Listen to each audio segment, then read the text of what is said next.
Hey, welcome to another episode of From the Mind of Bo. A lot going on. Hope everybody's doing well out there. There's a lot going on in this wonderfully crazy, batshit crazy world we live in right now. So I just had to get on here and have some conversations with y'all.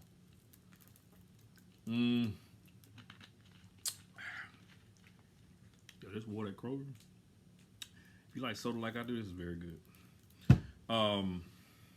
Let me put a coast under my stuff like I got some damn home brand. So,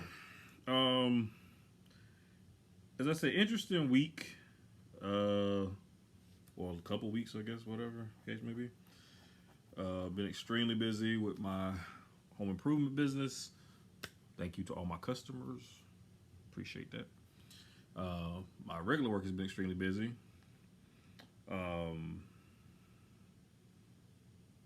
And the other day I had like a little concerning episode, I guess you would say. Didn't feel too hot. I just started dealing with allergies like late last year or late last year. So I woke up like the next morning. I had like this pressure behind my left eye, and from having allergies before, it kind of felt like that. But it was just this side of my head, so it was just, and it was like not consistent, but it was on and off enough with all this COVID stuff and trying to figure out what it could be. Think I should go get tested. So like I woke up Thursday morning and went to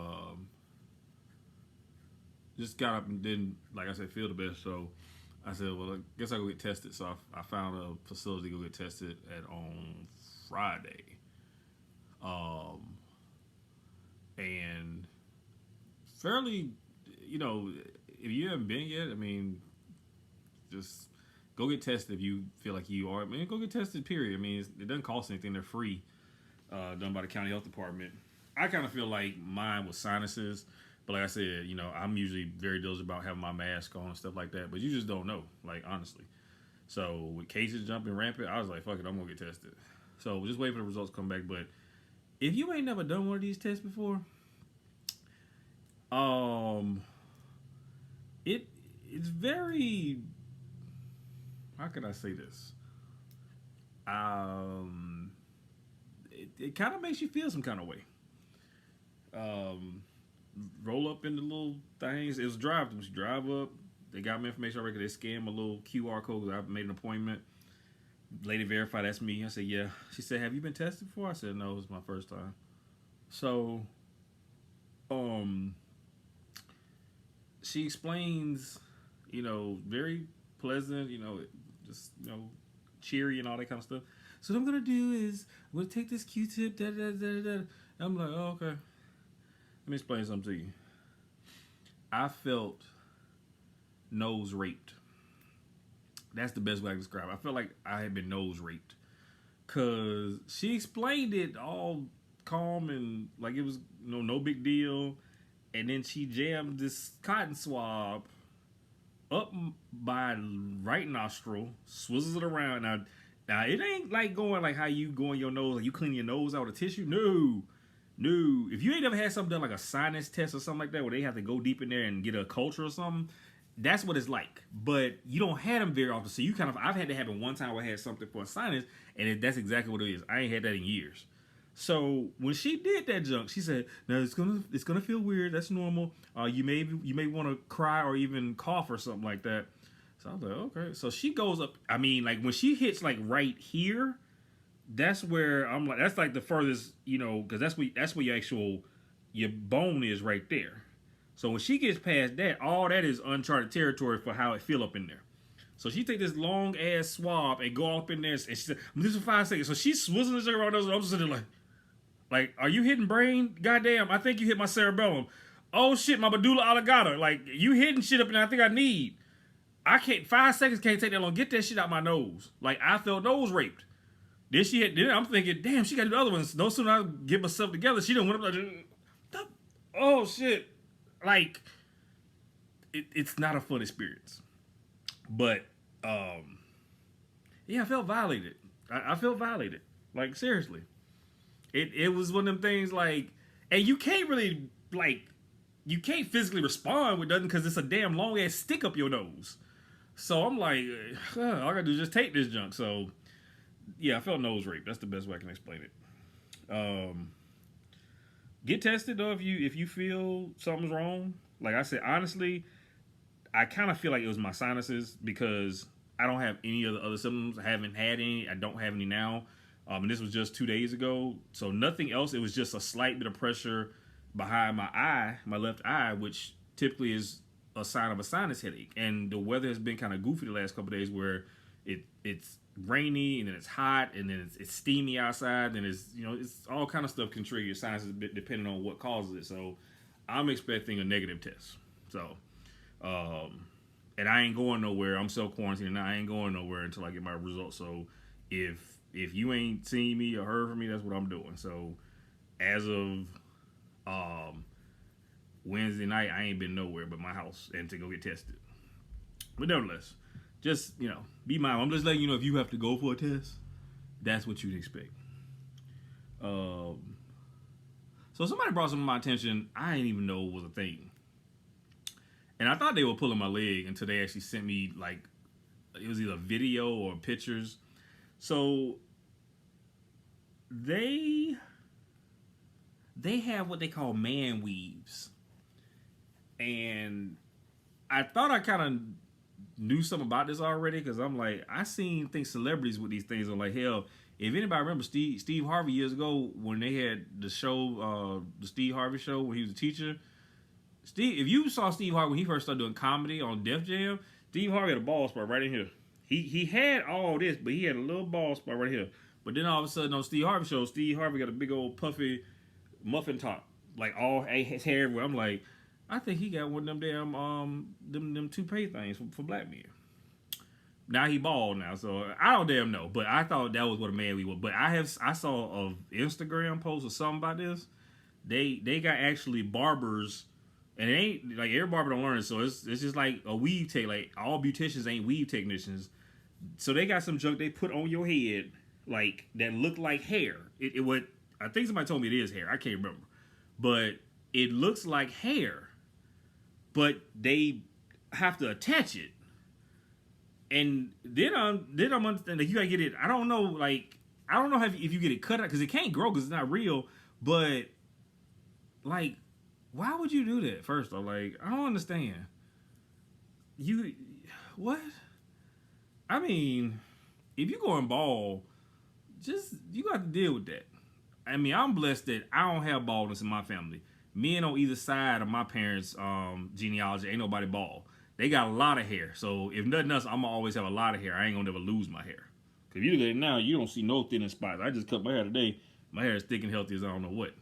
But if you going bald, you gotta deal with that. Sometimes that's just, genealogy. Like hell, I got stuff in my genealogy that other people don't have in theirs. Like hypertension and high blood pressure is prevalent in my family, so you might not have that, but hey, you might lose your hair early. Shit. Would you rather lose your hair early or have high blood pressure as a potential health risk? You do the math on that one. You want to switch out my high blood pressure potential for a good head of hair? I don't think so. But I just thought this was crazy as hell. And it costs some money, though. That's the crazy part. Like, it ain't like a woman's weave kind of money, but it costs some money because you got to have a barber put it in.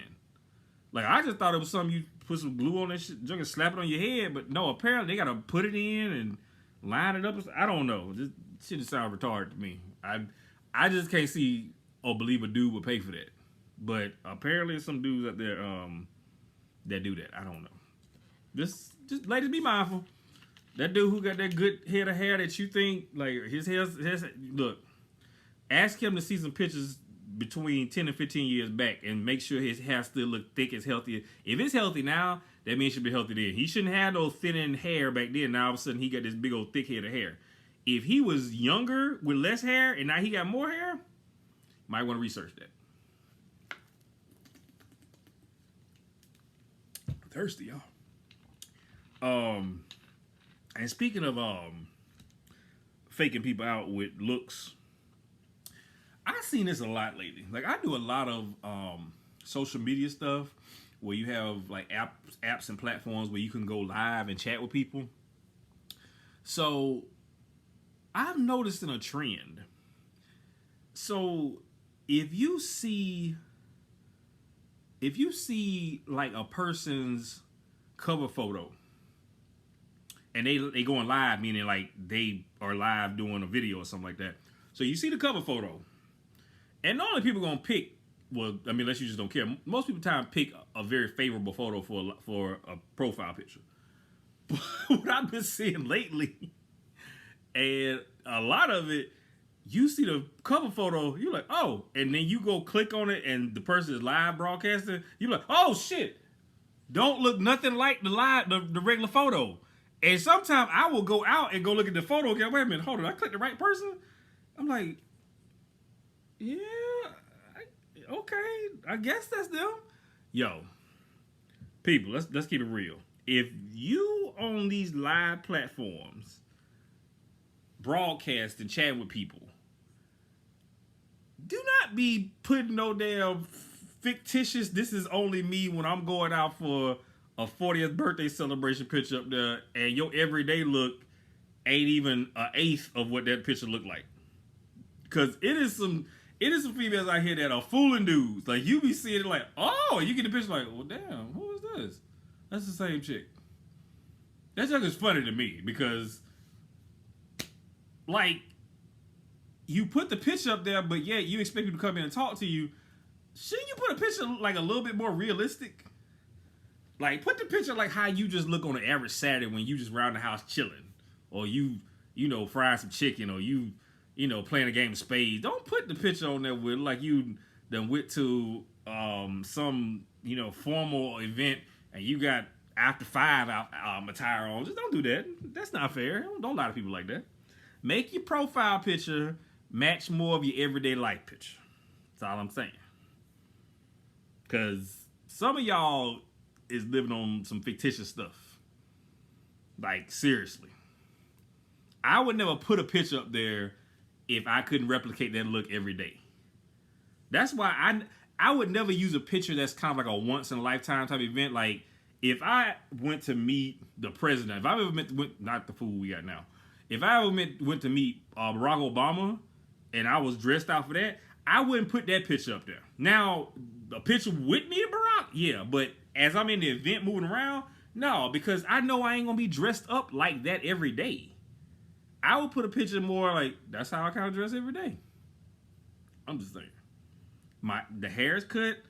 Try to be very presentable. Ladies, if you gonna have the hair done, you got your makeup done, you looking good, your earrings in, but then you got, like, you click on that picture and go to the live, and you got on the bonnet, with one eyelash on, one eyelash off.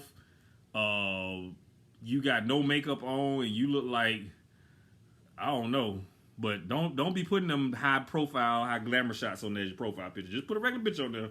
Promise you get more flies like that, or bees or whatever. How the hell if you catch stuff? Stop doing that. So let me talk about Chick-fil-A for a minute. And several of my friends and acquaintances the last few days I've shared this story with. So a lot of people, I'm sure, like Chick-fil-A. I am one of them, so I will go to Chick-fil-A a lot. So, case in point, the other day, I ate lunch at one time, got busy in the late afternoon, late evening, hadn't eaten. I was out running around. I was near my mom's side of town, so I said, all right, I'm gonna go to Chick-fil-A close to where I live. But I was like, I don't want to drive there, I'm hungry now. So then I said, well, let me go to Chick-fil-A over here. I'll preface this by saying my mom lives on a black side of town. On I'm gonna lay that as the foundation, so you can already kind of feel where the story going. Now I've been to this Chick-fil-A before several times, and see now because I done learned about curbside, I don't get in the drive-thru no more. I order my food in the app and I go to curbside and pick it up. So I've been to this Chick-fil-A done curbside. I've been to probably 7 other Chick-fil-A's in the Metro Atlanta area. I never had a problem doing curbside. So this one particular instance, put my order in. As I pull up in the restaurant, I don't submit it yet because it's gonna ask me the space number. If anybody have done, the curbside, it asks you, you confirm the order, you review it, confirm it, and then once you submit it, it's gonna ask you, hey, what space are you in? You put the space number, the parking space, so they know which vehicle to bring that food out to. So 922 is when I pull in the space, put my space number in, bam, waiting for my order. I'm sitting there listening to the radio, looking at something on my phone. So about 9:38, I ain't got my food yet. It's getting close to closing. The drive-thru off the chain. I ain't tripping. I see the girl coming in and out, taking other people their food. Cool. 9:53 come. I'm looking around like they just sent me a text already, or the little notification says your order is ready. It'll be out shortly. So I'm like, oh, it's been almost 40 minutes. So it's a car I noticed that comes in after I've been sitting there for a while. It's a car to my right that comes in after me because I know it was because there was a truck over there first, and then the truck left, and then the car came. So obviously, their food is gonna be after mine. So the chick had already bought out one real big order and took it to a vehicle. Like I'm in space number 10. It was several spaces down from me, so it was probably like space number 3. She took this order to, and that car got that whole order. So she go back in. So when it gets about 9:53, I'm like leaning out my window, like, what the hell are y'all doing? So I actually start yelling at the people working the window because now they had the people outside the drive-thru window. They just bring the food to you. They don't make you drive up to the window every time. So I said, hey, I've been waiting on my food. Where is it? And so one of them yells back, what's the name of the order? I said, Otis. So I guess they go and lean into the window and ask about that curbside order. So next thing I know, here come Homegirl coming out the store again with one more order. Now I'm thinking this is mine. Because right now it's going on 10 o'clock. Mind you, I told you the car on my right got there after me. I said, excuse me, where's my order? She said, what's the name? I said, Otis. She said, give me a second. Let me give them their food and I'll be with you. She takes this order to the car that came in after me. I was like, yo. I'm able to come out like, yo, what the hell are y'all doing? 40 minutes, people, we are on 40 minutes just about right now. So she comes back over there. I'm in my Silverado. She come back over there. And she like, sir, what was the name of the order? I said, Otis. I said, yo, I ordered my food at 9:22. It's almost 10 o'clock. That's 40 minutes. Like, where's my food? She said, okay, sir, you're going to have to calm down. I can't help you if you're not calm. I'm thinking, I almost called the girl her name. I know she's a teenager. I can tell, but I almost called out her name. Because this chick is trying to regulate me, and you the one out here giving out orders. You should know, where's my food? Like, y'all got my order at 9:22. At 9:40 something, y'all sent things saying your food is on the way out. It's 10 o'clock now. Where my food at? So I said, yo, give me a manager because you about to make me say something. Can you get a manager out here, please? So she said, I can get you a manager. You just need to come. And she said, like, she had an attitude. I was like, if I get the fuck out this damn truck, you better get your ass out here, me a damn manager. So here comes the manager, a sister. So, oh, Jesus, why I had to be a sister? So she got the receipt in her hand of my order and stuff like that. So she called her. I said, ma'am, I got here, ordered my food at 9:22. It's 10 o'clock just about. That's 40 minutes. Y'all just served the car that came in after me and they gone. Where is my food? She says, okay, sir, I'm sorry about the inconvenience. Unfortunately, sometimes people get other people's food. Hold the hell up. I ain't even finna let you fly with that. I've done this so many times. I know for a fact how y'all do this inside. I'm a customer.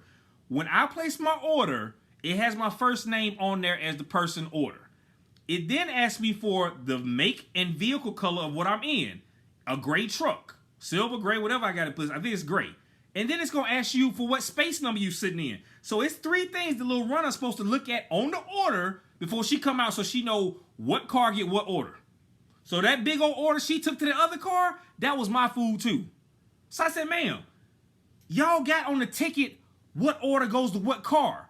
So how is it you letting your runner just let the people grab other people's food? She's supposed to verify when she get the car. She'll say the name, and then she'll know what bag or bags go with that order. She just basically put the thing down and let them grab all the food off the thing. You think they ain't gonna take it? They know what they pay for. They know they ain't pay for no 2 bags of food. So I said, yo, y'all, I mean, what y'all gonna do about it? I've been waiting 40-some minutes. I need my money back or something. She said, this chick tells me, sir, I can give you your money back. That's not a problem. You asked for it, so I can do it now. If you didn't ask me for the money back, I couldn't give it to you. What? Hold the hell up. So Chick-fil-A is supposed to be this great customer service engine that is all about the customer and the experience. You trying to tell me, you know y'all messed up based on what I'm explaining to y'all. And you're telling me the only way you're giving me my money back is because I actually brought the subject up. So if I didn't ask for my money back, a 40-minute plus late meal that somebody else took that y'all will still give me, I'm supposed to take that and we both good? So if I didn't ask for my money back, y'all, she said I wouldn't have got my money back. What? I was like, I have never had an experience like this with Chick-fil-A. I have never had an experience like this with Chick-fil-A. I don't know. Like if you know you got a runner. So basically, I'm sure this she made it sound like this is a common thing. Like sometimes people get other people food. So okay, so you telling me this is common. So y'all just used to losing food and giving credits back for food that y'all don't need to be giving away. So y'all losing money pretty much because you giving product away because somebody else took somebody else's food and now you got to replace that food with food that you didn't need to replace it with. So this is a common thing. And it sounds like y'all cool with it. I'm sure if it was a regional manager or general, whatever, how the hell they have their management up, I'm sure if they was there, they'd be like, yo, y'all giving away food that's just like unnecessary. Like, why are y'all messing these people's orders up? Why are y'all letting people take food that ain't theirs? Y'all giving away product, essentially. Now, I try to support the black neighborhood with the businesses. I try to support restaurants. I try to support stores.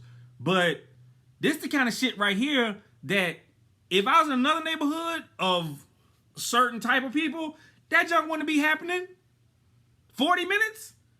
All hell would have broke loose. That junk would not be happening. That Chick-fil-A be shut down. So y'all come over here and just had this old ho-ha way of managing. We gonna, what? Why we gotta be like that, people? One time, let me tell you this story. Speaking of, in this same neighborhood, I went to a KFC. A KFC, and you should know what KFC stands for. If you don't, we're going to go back. It stands for Kentucky Fried Chicken for the old school people out there. That's what it used to be called before, was KFC. Kentucky Fried Chicken. I roll up in there. It's like 7 p.m. Roll up in the drive-thru. I don't remember when this was. It was a couple years back. Roll up in the drive-thru. No lie. Girl came on the speaker intercom, said, welcome to KFC. We out of chicken for this evening. I'm sorry, y'all. I thought I was having like an old person moment, or like I thought it was April 1st or something. I was like, is this April Fool's Day? This gotta be April Fool's Day. So I said, I'm sorry, what did you say? She said, yeah, we're out of chicken right now. You got chicken in your title. I'm thinking, Kentucky Fried Chicken is out of chicken. It's 7 o'clock. Y'all don't close for another 3.5 hours. So, what y'all selling? Sides and goddamn pot pies? Y'all think somebody finna roll through here wanting a whole 2 orders of potato wedges and some pot pies? Why are y'all still open? First off, why y'all ain't got no chicken? You got chicken in your title. The rule should be, if you have the name of the food you specialize in the title, you cannot be out of it. Burger King should never be like, yeah, we out of burgers. You out of burgers and you call yourself Burger King. Kentucky Fried Chicken. Sorry, we out of chicken. I'm sorry, so what are you selling? Like, what? So you just selling sides and chicken pot pies? Because that's all they got at KFC. This wasn't no joint KFC Taco Bell. This was strictly a KFC.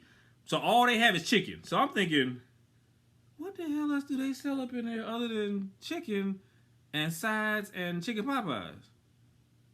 So I'm thinking, y'all got 3 hours of this. Why y'all don't close down and go home? Black neighborhood. I'm sorry. It was. I don't understand how that happens.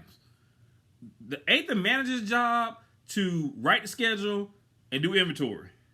Ain't that two of the biggest jobs that a fast food restaurant manager has to do? Write the schedule, check the inventory.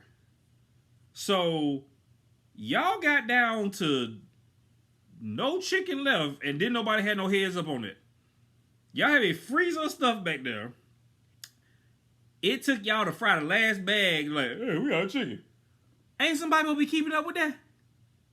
I know trucks run late and all that stuff sometimes, and it's 2 grocery stores across the street. I have never understood why restaurants do not have the authority for a manager to say, look, take some money out the register or whatever the countdown is, take your ass across the street to a grocery store and buy some damn chicken. Instead of, they just sit there like, welcome, we got chicken.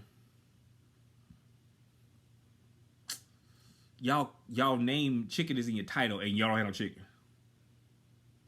Right? That's an interesting one right there. I don't know how I'm supposed to take that. I can't make this shit up, y'all. And you wonder why we as a people sometimes this shit is just we not treated fairly. I'm like, I'm not talking about racial equality. I'm talking about just looked at as, why is this not a simple thing to navigate? You're providing food service, so you probably want to make sure you got some food in the restaurant. Like, you don't let it get to nothing before you're like, oh, we ain't got no more. Yeah, that'll be too late. If you ain't got no more, you well past the damn red light part of it. So you still open for business, customers still coming, and you don't have the main thing y'all sell. When is the truck coming? Because I'm sure the truck ain't coming tonight. Is the truck come tomorrow? Because if it don't come tomorrow, y'all in a world of hurt for business. Y'all, I can pretty much tell you what you gonna make on that register for that day. Y'all Kentucky Fried Chicken, and you ain't got no damn chicken for a whole day. Now, maybe they ran out that first day when I went over there, and that was like in the evening they ain't had no more. But if you got another day tomorrow and that truck ain't there yet, yeah, that profit line gonna look real bad for that day. I'm gonna be surprised if you sell anything, but nevertheless. Sorry, I'm putting that's a gray hair sticking. That's not bothering the hell out of me.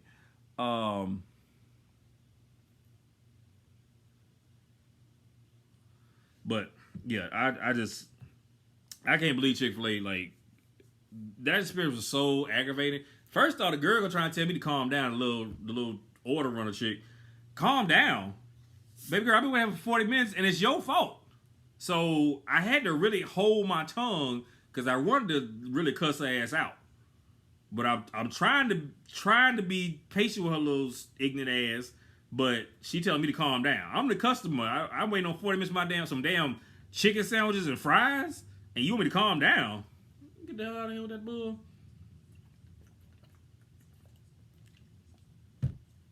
Nevertheless,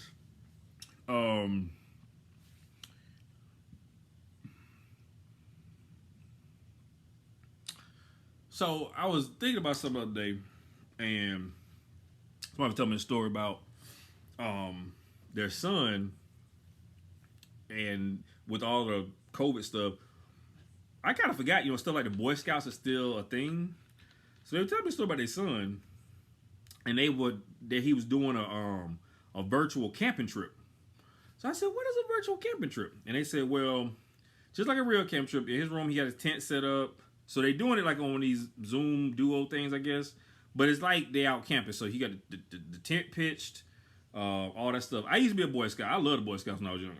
I was in the Boy Scout until 4th grade, I think, somewhere around there. And then my troop, the leader, he moved or something like that. But I enjoyed it. But what I kind of realized was thinking about, something like that. And I thought back to the Boy Scouts. I said, the Boy Scouts was, I told this person's friend of mine, I was like, the Boy Scouts remind me of a time when life was really simple. Because Up to that point, you just like boy stuff. You like riding your bike. You like playing with your friends. You like playing sports. You know, boy stuff. When you kind of get to the point where simple stuff like going on a camping trip with your Boy Scout troop, or going on a hike, or y'all got some kind of community thing, something you doing with the Boy Scout, when you don't really get to manhood until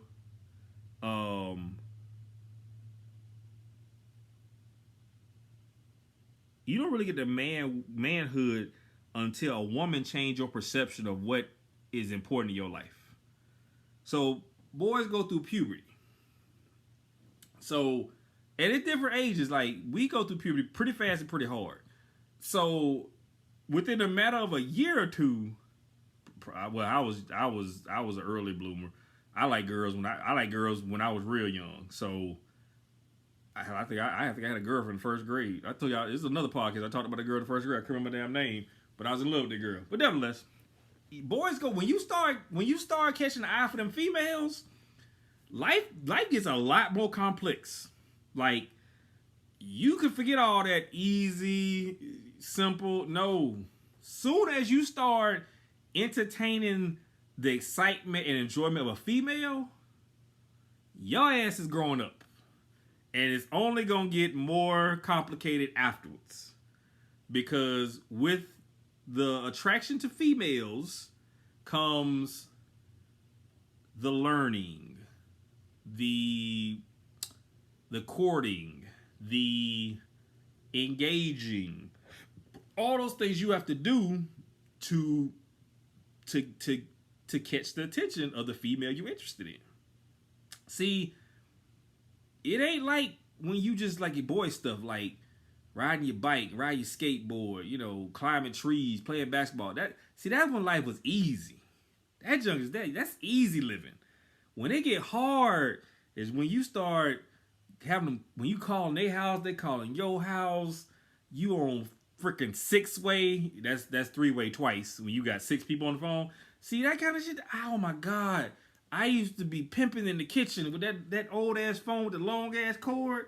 I was pimping early on. I'm talking about like 12, 13, 14. The phone stayed hot. You can ask my mama, that phone stayed ringing. I couldn't tell you, life was good. I had older ones calling me. I was like 14. I had one 16. She had a car she could drive. I was like, oh, now she was hood as hell. She was hood. And she had a deep ass voice. But for some reason, some of them, you ever see them girls, like, they sound way on the phone and they got another whole thing, but you seem like, oh, shit. Damn, she finer than I thought. You like, you don't sound nothing like that phone call, boy. But that's when it got real. When you start gaining attention to females and they want your attention, that's when life get that little simplicity of your life, throw that out the window. You can't go back to that.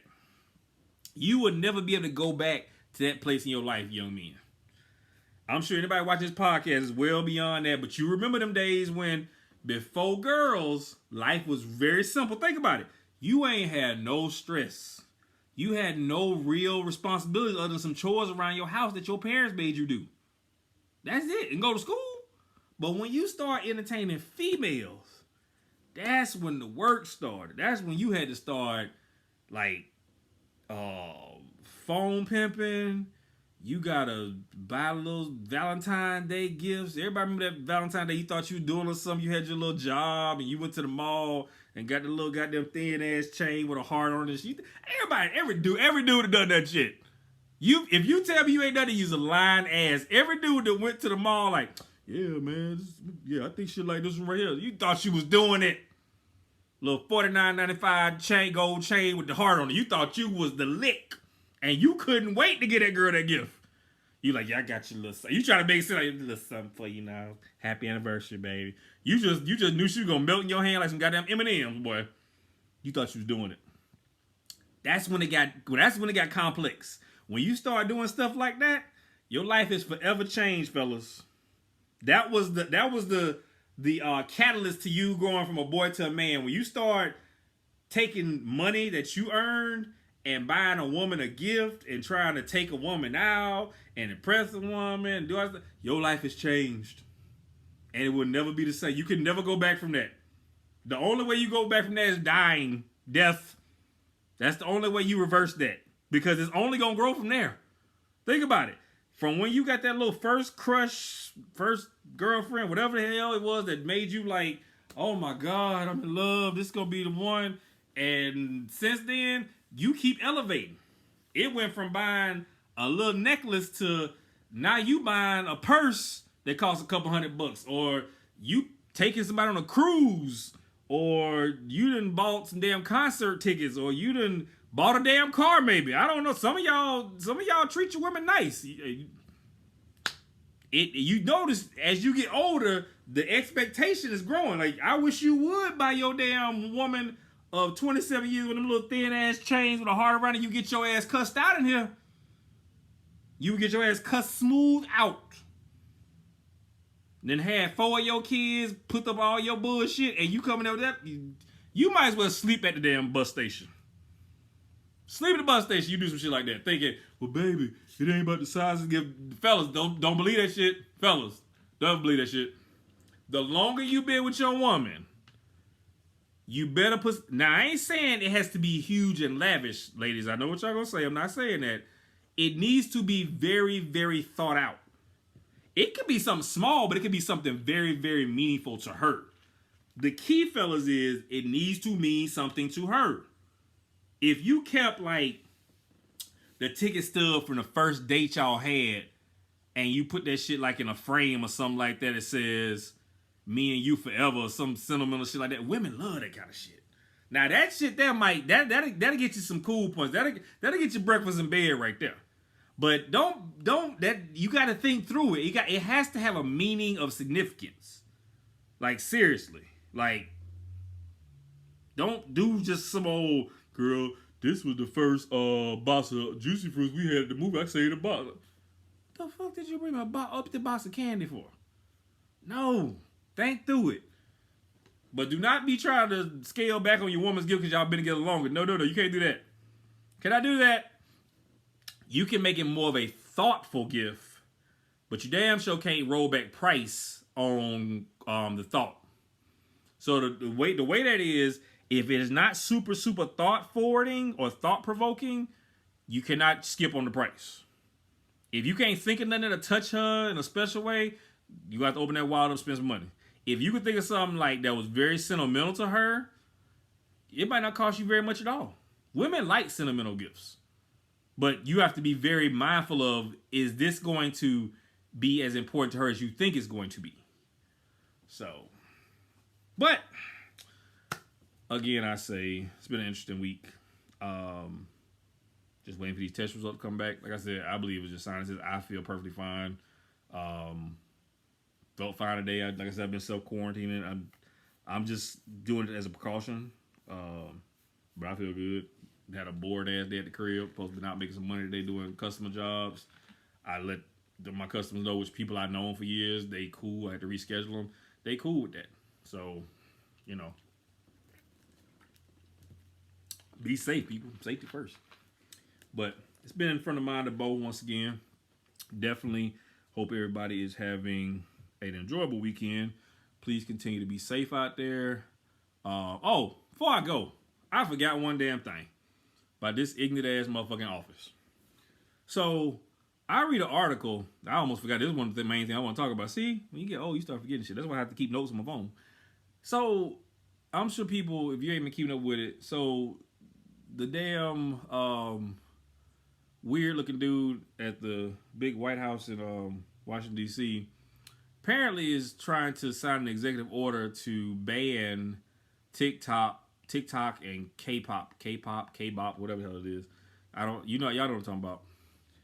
So supposedly that is because their applications funded by China. So, whatever that's supposed to mean to that.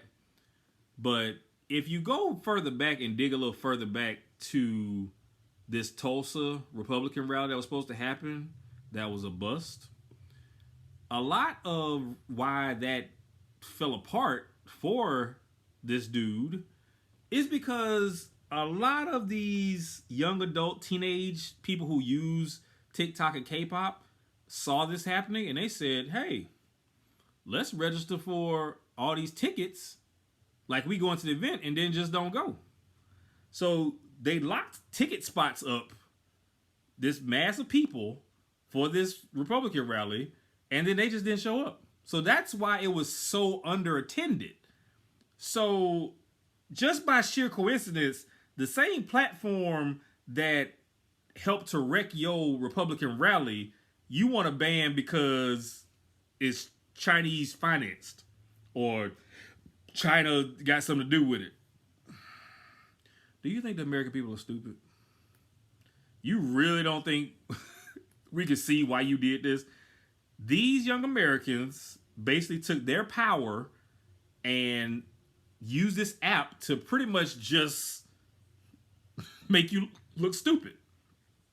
And now you butthurt, so your response is, oh, I'm going to sign an executive order to ban TikTok and K-pop. People, if you do not understand how important it is to go out and vote, I don't know how much more of this foolishness we can take. Like, I don't know, like, what it's going to take for us to understand we need to get out in masses and make some changes. Because this level of, I don't even know what to call it. I would say this level of just arrogance and ignorance is just, it's scary to a point. But I can't even say it's scary. It's just, it makes me feel like I'm embarrassed to live in America. Because you got incompetent ass people that wouldn't know their head from their ass if somebody didn't tell them. You gonna come out and tell me you try to ban TikTok? I saw it first and I'm like, why the hell would this dude care about TikTok? Why does the leader of the free world? And I'm so used to just hearing and seeing stupid stuff with his name attached to it. I just didn't really give it much effort to understand, but I had to really figure out what that was about. And I was like, what? Because that was just so odd that of all things, that would be the focus. And then when I read it and kind of dug deep into some tweets about it, and I saw that these young adults had used them platforms to mess up that rally, I was like, oh, that's interesting. Because TikTok doesn't do anything. It's just a little app people have fun with. It's not like, you know, something that's devastating to our national security or something. So I just thought that was like, what the hell, TikTok? And then I'm one of the people, if I read something or see something that don't make sense, I kind of start Googling keyword searches to see if I can backtrack to figure out, is there another reason or is there another, like, explanation for why this is happening? And then I found it. I was like, oh, nice try at covering it up. But we know why your ass want to ban it and get an executive order to ban it. They got you. Don't get mad about it. Technology is a bitch, and you just got played. So that's life. But I had to share that before I go. But that shit was hilarious. Like, these people, these young adults, you know, kudos and applause to y'all, because that right there, that was ingenious. Like, I was reading it, and I was like, oh, because everybody knew that the thing was underattended, but most people thought it was COVID, it was this. No, and it was going around circulating. People were talking about go and register. It was a lot of black people registered for tickets that had no intentions of going. So I didn't think it was going to gain enough speed to where it was really going to affect, you know, attendance. Oh, how wrong I was. Power to internet. Internet is undefeated. But nevertheless, good play, y'all. I thought that was enjoyably funny. Let's continue to make this stuff a pain in the ass. Now this dude talking about he want to postpone the election. What? I'm sorry. Can a president do that? Can a sitting president postpone the election that pretty much tells us whether he can keep his own job? I'm pretty sure they got to go through other levels of government, like the Congress and the Supreme Court. I'm sure that's not something he can do, but it's not very hard to understand why he's doing it. Like, the light at the end of the tunnel is coming up, and sometimes that's not a good thing. That means the ride is over, and you want to delay the president, the damn election. I wonder why. To my knowledge, we've never. Now, granted, I'm not going back in the damn black and white, 1904 election. I don't know about it. I took American history and all that stuff, civics and all that stuff. I don't know if we've ever had a election delayed by a president, or we've actually had an election delayed for whatever reason. I'm sure maybe extenuating circumstances for whatever reason before it is possible. I have never once heard about an election being delayed. So I don't think this was going to be delayed, honestly. But you could best damn sure believe it's going to be some trickery trying to get people either to not vote or, keep them from the polls and all this stuff. So I don't know. But nevertheless, it's been from the mind of Bo. Everybody be safe, be good, be better.